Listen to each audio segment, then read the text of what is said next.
I want to show you something really interesting right here in the cafe machine in Adelaide. So I'm in the city library here. This is a normal junk. I think it's everywhere. But there, over here, as you can see, we normally find here coffees. You know what we find here? Chocolate, chai latte. It's all very common. Sorry, cappuccino, macchiato is common. Chocolate milk also very common. But chai latte, strong chai latte, and normal chai latte.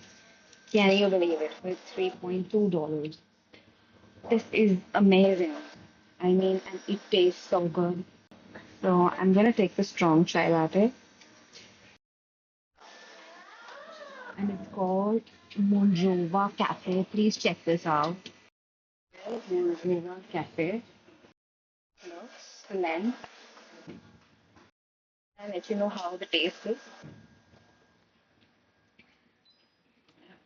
Pretty nice. Got a really nice sense of ginger, cardamom, milk. Very nice, creamy, milky chai flavor. Please do check it out for everyone who's in Adelaide. This is in the city library. One of the, I think, you get chai in this kind of coffee machine. So yeah, bye.